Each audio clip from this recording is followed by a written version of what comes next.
Bonjour tout le monde. On va attendre un tout petit peu le temps que les personnes nous rejoignent.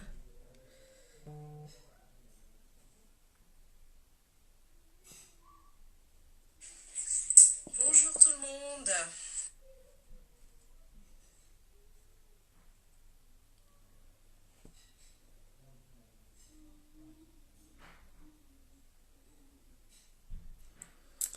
Bonjour à toutes les personnes qui viennent se connecter. Bienvenue. Bonsoir.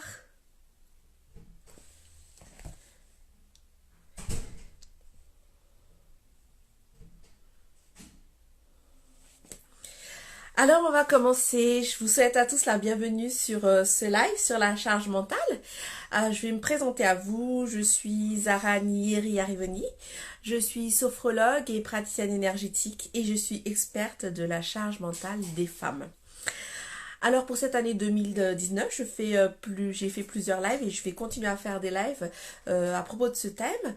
Et durant ce live, je vais vous inviter à échanger tout simplement vos réflexions, toutes les pensées qui vous viennent sur la charge mentale. Je vais vous inviter à les échanger tout simplement durant ces lives, ces temps que nous allons passer ensemble. Donc ces lives sont vraiment interactifs puisque en général quand je fais les thèmes comme celui-là par exemple, le thème sur les croyances autour de la charge mentale, je pars d'un questionnaire que je soumets. Et à partir de là, je construis mon live justement pour être au plus près de ce que vous vivez et qu'on puisse partager vraiment sur des sujets actuels et des sujets qui sont impactants sur votre quotidien. Alors aujourd'hui, je voulais partager avec vous le sujet des croyances autour de la charge mentale.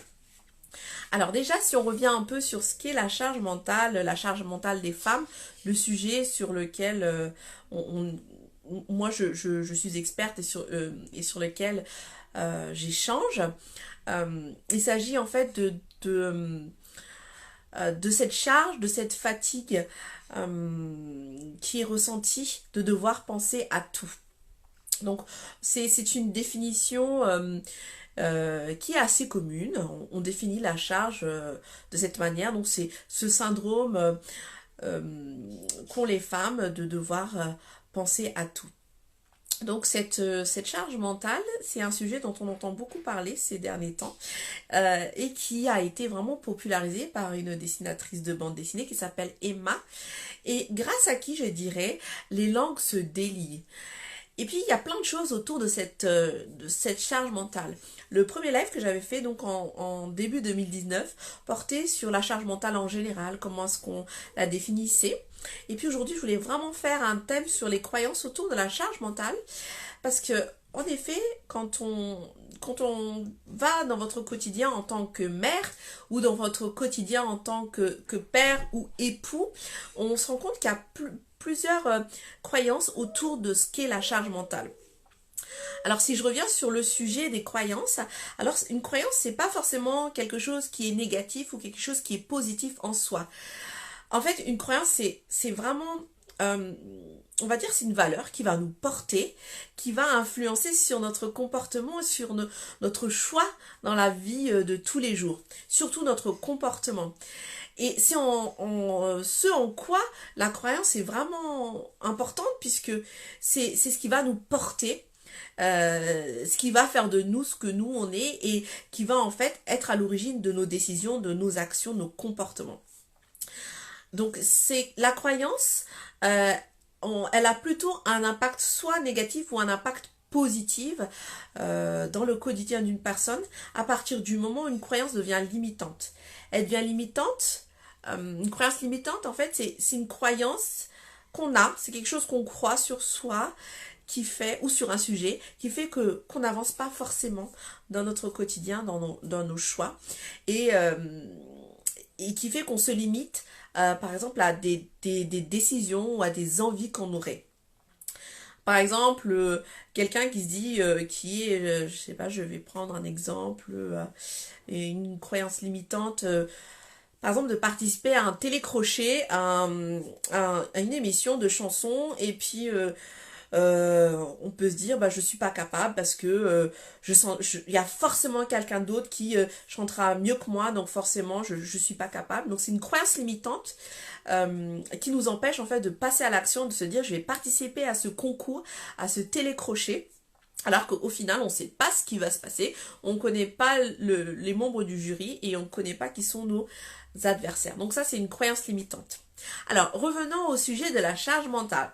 Alors, suite au questionnaire que j'avais diffusé sur les croyances autour de la charge mentale, j'ai synthétisé vos réponses et vos retours autour de 3 thèmes. Alors, autour de 3 grandes croyances. Alors, la première croyance limitante sur la charge mentale concerne la zone de la charge mentale. C'est-à-dire, je vais l'éclaircir. Cette croyance, en fait, elle dit que la charge mentale n'est qu'une question de partage de tâches ménagères. Donc, voici la première croyance sur la charge mentale. Pardon, excusez-moi juste un instant.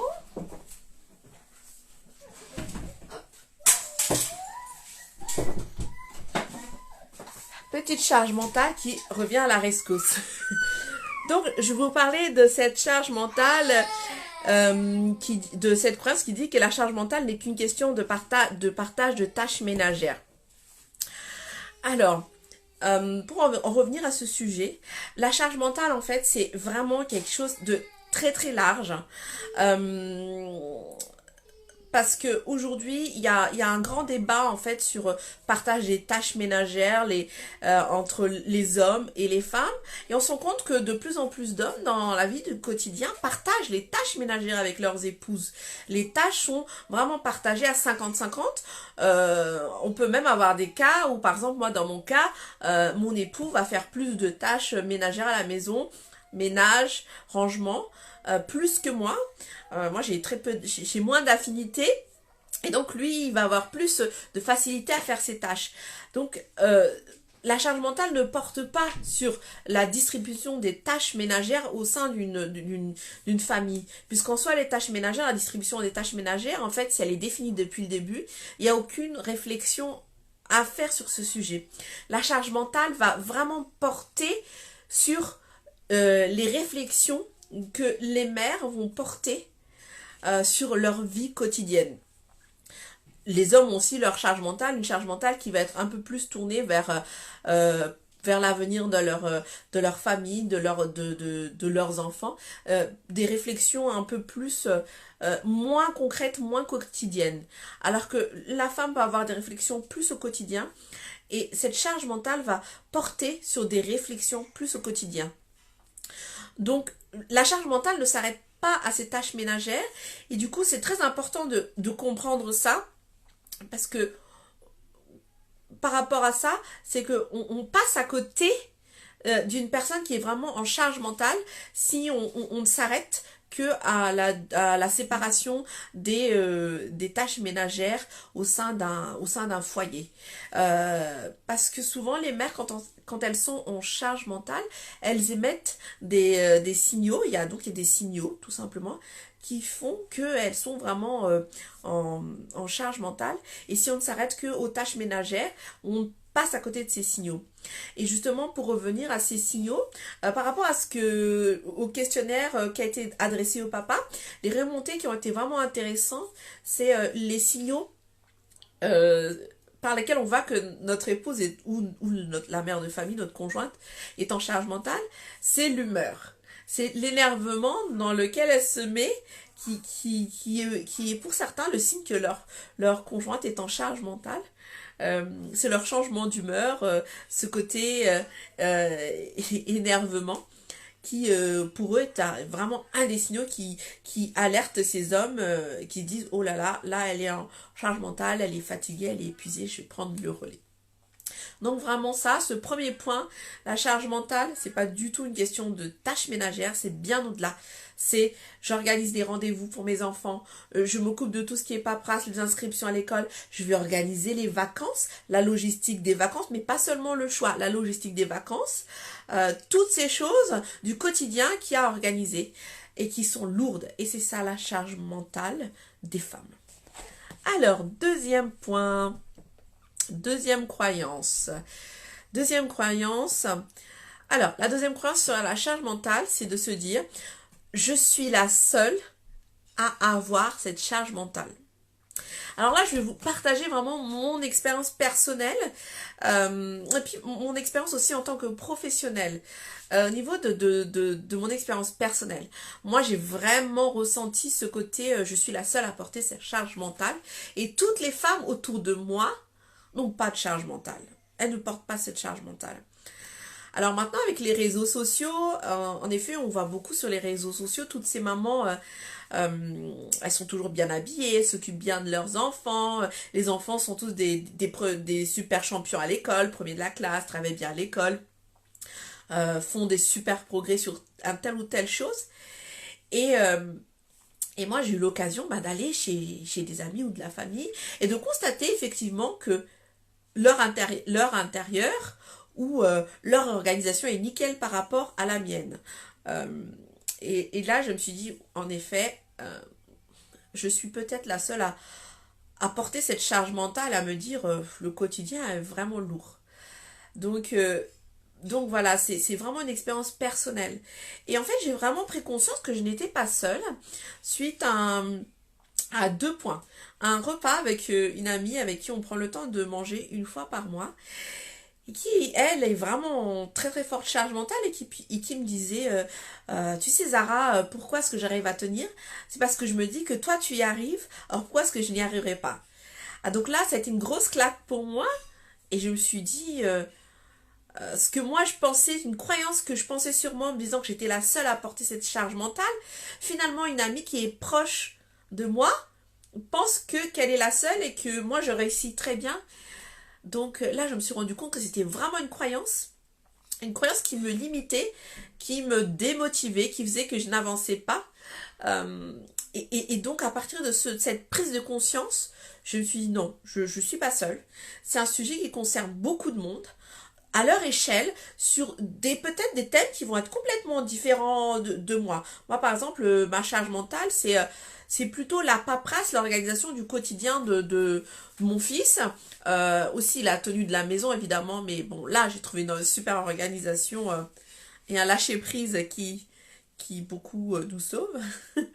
Euh, mais ça va être vraiment... chacune va aller porter sa charge mentale sur chacun des points sur lesquels chacune de nous va avoir des difficultés. Donc vraiment de se dire qu'on est les seuls à porter cette charge mentale, c'est vraiment une croyance limitante et je vais vraiment vous inviter à oser en parler, à oser partager, à être vraiment interactif sur ces lives. Je reçois beaucoup de messages de votre part et ça me touche beaucoup sur en fait le sujet de la charge mentale et puis le fait que vous vous reconnaissez dans ce qu'on est en train de dire par rapport à cette charge mentale. Donc je vais vous faire passer ce message. Vous n'êtes pas seul à avoir cette charge mentale. Nous sommes vraiment beaucoup, chacune certes à notre échelle et sur des points qui sont différents, mais nous sommes beaucoup à porter cette charge mentale et donc zéro culpabilisation. Alors, troisième point, troisième croyance par rapport à cette charge mentale. Alors, la troisième croyance, c'est je crois que si j'ai cette charge mentale et que c'est que je suis nulle et que je ne sais pas m'organiser. Voilà, c'est ça. On se dit que c'est à cause d'une question d'organisation et que je suis nulle. En fait, là, ça va beaucoup plus loin que juste une charge mentale parce que le fait de penser qu'on est nul, ça touche l'estime de soi, ça touche la valeur qu'on a au plus profond de soi. C'est-à-dire que, en fait, avec cette charge mentale, ça crée en nous une croyance qui naît en fait au final du quotidien, des échecs et justement de cette difficulté au quotidien qu'on peut vivre par rapport à cette lourdeur qu'on vit, cette charge mentale qu'on vit. Ça naît de ce quotidien, ce côté j'ai un échec. Là, j'ai pas su gérer, j'ai pas su rendre en temps et en heure toute la paperasse par rapport à l'école. Euh, j'ai pas pu faire en temps et en heure tous les rendez-vous, prendre tous les rendez-vous médicaux de mes enfants. J'en ai oublié un. J'ai oublié le rappel du vaccin. Euh, à force d'être dans ces échecs-là, en fait, ça crée en nous cette sensation que nous sommes nuls. Donc ça commence à toucher à l'estime de soi, à notre propre valeur. Donc c'est très important de travailler sur le fait que la charge mentale n'est pas une question de compétence ou d'incompétence, n'est pas une question de je suis organisé, moins organisé. Des fois, ça peut être plus profond. Quand j'ai commencé à m'intéresser à cette charge mentale, la première chose qui m'est venue à l'esprit et sur laquelle je me suis vraiment documentée, c'était cette fatigue qui était en fait liée à cette charge mentale. Cette fatigue qui est en fait le signal qu'il y a peut-être quelque chose qui ne va pas. Dans cette charge mentale, on est tout simplement épuisé. C'est un syndrome d'épuisement tout simplement. Et si on regarde plus profondément, la fatigue, c'est vraiment un signal qu'il y a quelque chose qui ne va pas. Donc peut-être que par rapport à cette charge mentale, il faut se poser un instant et réfléchir à se dire qu'est-ce qui fait que je suis en charge mentale? Y a-t-il quelque chose de plus profond à l'intérieur de moi qui fait que je suis en charge mentale? Donc, est-ce que s'il n'y en a pas et que c'est juste une question d'organisation, dans ce cas-là, je vais mettre en action les plans d'action pour que je puisse améliorer les choses et essayer d'alléger cette charge mentale. Je vais vous donner un exemple personnel. En fait, moi, quand je me suis rendu compte de cette charge mentale, j'ai commencé à beaucoup me documenter de façon personnelle et j'ai découvert plein de méthodes d'organisation. Donc, je me suis dit, moi au tout début, je m'étais dit, ben voilà, c'est une méthode, j'ai un problème d'organisation, c'est pour ça que je suis si nulle. Et donc, j'ai changé mon organisation. Et je me suis imposé en fait des choses qui ne me correspondaient pas du tout, ou des choses qui pourraient me correspondre plus tard, mais pour lesquelles je ne suis pas prête. Je vais donner des exemples. Par exemple, le minimalisme, c'est vraiment quelque chose qui m'intéresse énormément, mais pour lequel je ne suis pas prête. J'ai un travail à faire en moi avant d'arriver à ce niveau-là. Donc en plus le minimalisme, c'est pas vraiment un bon exemple parce que c'est vraiment plus une philosophie. C'est une philosophie de vie plus qu'une méthode d'organisation. Mais si je prends des méthodes d'organisation comme des méthodes de KonMari par exemple, il faut être prêt et trouver la méthode qui nous correspond. Et c'est seulement à partir de là qu'on peut être en réussite et casser ce cercle vicieux de je suis en échec, je me sens nul, je suis en échec, je me sens nul. Parce que ça vient encore plus alourdir la charge mentale qu'on vit au quotidien. Donc voilà, par rapport à cette croyance sur soi qui va vraiment toucher notre estime et qui fait que on va se sentir nul, on va créer du négatif en soi. Et du coup, c'est comme par effet ricochet, négatif sur négatif. Et on va s'enliser encore plus. Donc voilà. Donc par rapport à ces croyances, à ces trois croyances que je viens de citer, il y a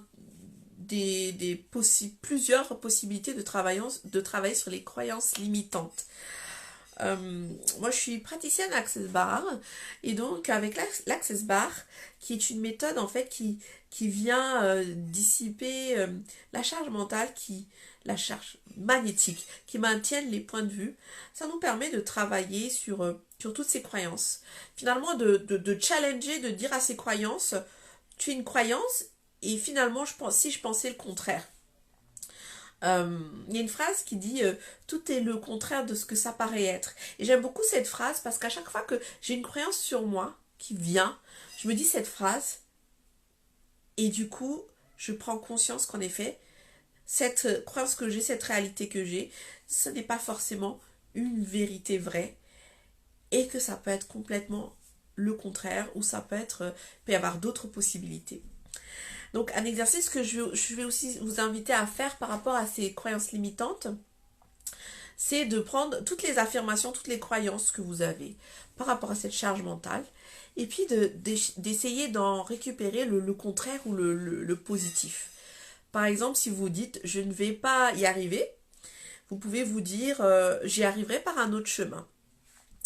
Ou par exemple, ce qui est mon cas, je suis bordélique et je peux me dire j'ai une organisation différente de la majorité des personnes. Et cette phrase, j'ai une organisation différente de la majorité des personnes, m'a vraiment beaucoup aidée parce que je me suis rendu compte que je pouvais tout simplement m'organiser différemment et m'organiser à ma manière, à ce qui me correspond. Et à partir de là, je commence le travail pour trouver ce qui me correspond à moi. C'est seulement à partir du déblocage de ces croyances limitantes qu'on peut travailler sur soi et qu'on peut avancer sur ce qu'on veut mettre en place pour alléger cette charge mentale. Donc voilà les 3 croyances et puis plus les actions et les techniques que vous pouvez utiliser au quotidien pour essayer de casser ces croyances limitantes. Je voulais aussi partager avec vous un exercice de sophrologie. C'est plutôt un exercice d'image, de visualisation positive qui va vous permettre de tout simplement visualiser ces croyances limitantes. Toutes ces croyances que vous avez et puis de vous en débarrasser. Alors, ce que j'invite les personnes à faire, c'est les croyances, les visualiser dans votre tête. Et puis, une fois que vous les avez visualisées, de vous en débarrasser. Alors pour ça, on va se servir d'un exercice de sophrologie. Et cet exercice de sophrologie, je vais vous inviter à prendre le temps de vous installer dans un endroit calme, confortable. Vous pouvez aussi refaire cet exercice en dehors de ce live ou tout simplement quand vous allez regarder ce live en replay. Et puis dans cet endroit confortable où vous êtes installé, je vais vous demander de fermer les yeux et tout simplement d'imaginer que vous recevez une lumière lumineuse qui vient vous envelopper tout votre corps. Et cette lumière lumineuse, elle apporte de la détente. Et vous allez laisser cette détente envahir votre corps, se poser au sommet de votre crâne, envahir votre visage, envahir votre dos, chaque partie de votre dos, vos muscles dorsaux, votre omoplate, vos omoplates. Et puis vous laissez cette détente se poser sur votre cage thoracique, sur votre ventre, venir dénouer les nœuds, le stress. Et vous le laissez tout simplement continuer son chemin dans le bas de votre corps. Et vous sentez tout votre corps complètement détendu, relâché, enveloppé par cette lumière lumineuse. Et à présent, je vais vous inviter à un petit voyage. Vous vous trouvez tout simplement au bord d'un lac, un lac paisible. Le soleil se couche tranquillement et à l'horizon, vous apercevez cette boule orange qui descend tranquillement vers le lac. C'est le soleil qui se couche en douceur. Et vous êtes au bord de ce lac. Vous avez à côté de vous plein de petits cailloux de croyances. Toutes ces croyances limitantes qui vous empêchent d'avancer, qui vous empêchent de vous alléger de cette charge mentale. Alors, dans cet endroit où vous vous trouvez, où règne le calme, où vous sentez le souffle frais du vent se poser sur votre peau, vous prenez chaque petit caillou de croyance, un par un. Et puis vous prenez de l'élan. Et vous jetez chaque petit caillou dans l'eau. Et vous continuez ce geste. Chaque petit caillou représente une croyance limitante. Et vous jetez chaque petit caillou dans l'eau. Vous observez bien ce caillou qui va tout au fond de l'eau, qui coule tranquillement. Et au fur et à mesure que ce caillou coule dans l'eau, votre charge, votre croyance disparaît et votre charge mentale s'allège.